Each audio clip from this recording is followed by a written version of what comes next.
Imposto de renda à pessoa física.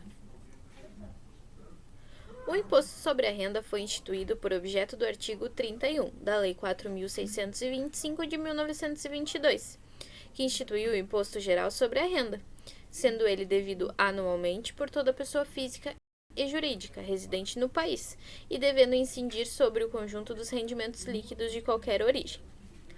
Anteriormente, existia um imposto semelhante ao Imposto de Renda, instituído por Dom Pedro II em 1843, onde se estabeleceu um imposto progressivo sobre vencimentos percebidos pelos cofres públicos.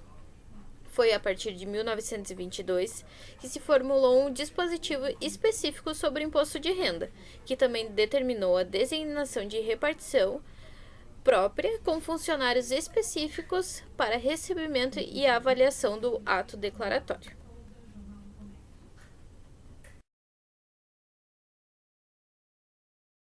Como era o imposto?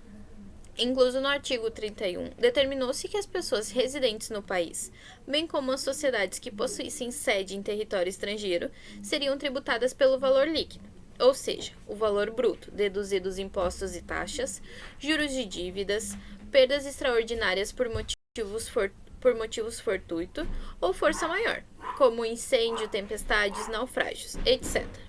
E as despesas ordinárias realizadas para assegurar a renda. Ficou estabelecido também a isenção de tributação de imposto de renda aos casos com renda anual inferior a 6 contos de réis, moeda nacional recorrente da época, e cobrança gradativa de acordo à renda. Nos anos seguintes, ocorreram várias adições de regulamentação e adequação, por ocasião de decretos de leis, como, por exemplo, a Lei nº 4.984, de 31 de dezembro de 1925, definindo que todas as pessoas físicas pagariam o tributo em duas partes, sendo uma proporcional e variável de acordo com a categoria de seus rendimentos e a outra de forma complementar e progressiva, recaída sobre a renda global. Quem contribui?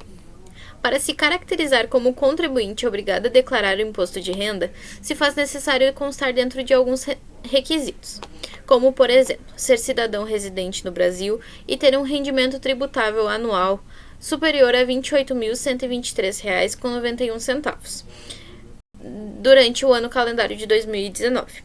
Contribuintes com rendimentos não tributáveis retidos na fonte ou isentos superiores a R$ 40 mil, qualquer cidadão que tenha operado em bolsa de valores, mercados futuros e alienação de bens.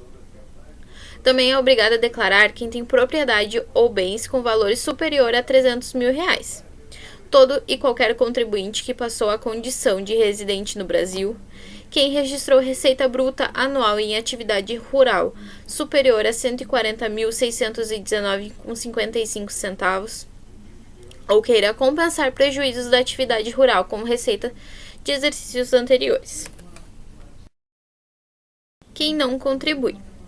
Contribuintes que porventura tenham obtido receita mensal inferior a R$ 1.903,98, bem como os contribuintes que são portadores de doenças graves, como alienação mental, AIDS, doença de Parkinson, dentre outras, são considerados isentos da apresentação da declaração de ajuste anual. Bom, se tratando das alíquotas do imposto de renda à pessoa física, ele segue uma tabela regressiva, ou seja, quanto maior a receita da pessoa, maior vai ser o grau, maior vai ser a alíquota utilizada. Essa tabela começa em R$ 1.903,98, ou seja, as pessoas que recebem até R$ 1.903,98 por mês não precisam declarar imposto de renda. Já as pessoas que ganham de R$ 1.903,99 até R$ 2.826,65 tem a alíquota de 7,5%, de 2.826,66 até 3.751,6, 15%, de 3.751,6 até 4.664,68, 22,5%, e acima de 4.664,68, 27,5% de alíquota.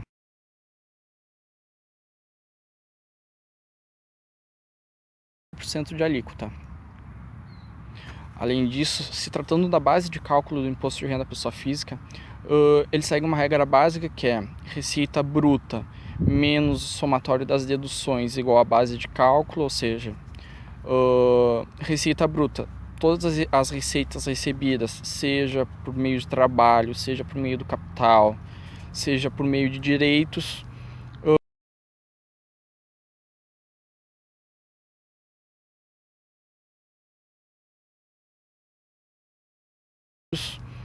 menos as deduções, que são todos os valores que por algum motivo a legislação permite você deduzir. Então, por exemplo, contribuições previdenciárias, seja para estados, municípios, União, seja pública, privada, você pode deduzir. O pessoal que trabalha, que representa cartórios, né, os titulares de serviços notariais, eles têm algumas deduções que eles podem, por causa da sua função. Questão de pensão alimentícia, o pessoal que paga a pensão pode deduzir do imposto de renda mensalmente esse valor. Se por algum motivo não deduzir em um mês esse valor, tu pode deduzir no mês subsequente sem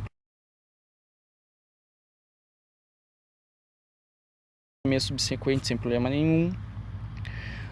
Gastos médicos, esse vale a pena fazer um adendo. Os gastos médicos todos são dedutíveis, então gastos com médico, fonoaudiólogo, dentista, psicólogo, psiquiatra, cirurgias, exames, próteses, tudo isso é dedutível. Mas, por exemplo, você é casado e tem um filho. Se esse filho faz uma cirurgia e você deduz os gastos com a cirurgia do teu imposto de renda, a tua esposa não pode deduzir. Então, tu tem que seguir essa regra, esse limite de dedução por CPF.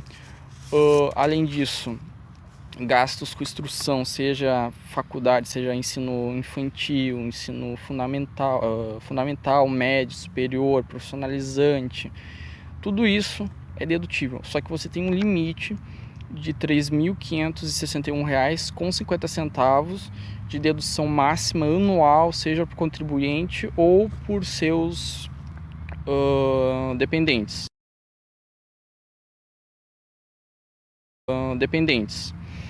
Além disso, a gente tem algumas regrinhas de dedução. Então, por exemplo, você tem um limite de dedução máximo mensal de R$ 189,59 por dependente.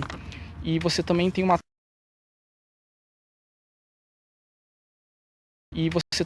tabela que é de R$ 1.903,98. Até aí você não pode deduzir nada porque não declara. De R$ 1.903,99 até R$ 2.826,65, você pode deduzir R$ 142,80 no imposto devido mensalmente. De R$ 2.826,66 até R$ 3.751,5, dá para deduzir R$ 354,80 no máximo.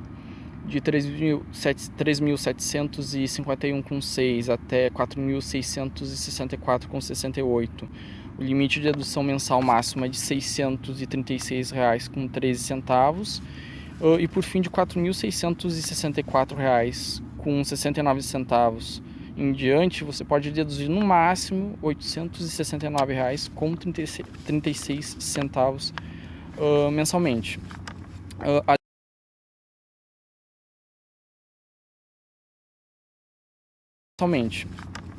Além disso, você tem algumas isenções, que são algumas receitas recebidas que a legislação não considera nessa base de cálculo. Então, por exemplo, auxílio moradia, diárias, o pessoal que trabalha às vezes fora, as empresas pagam diárias, essas diárias, esses custos com hotelaria, esses valores para hotelaria, eles são isentos.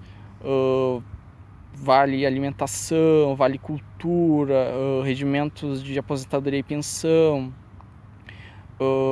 seguro-desemprego, auxílio natalidade, auxílio doença, auxílio funeral, auxílio acidente. Todos esses auxílios são isentos, esses valores da base de cálculo do imposto de renda.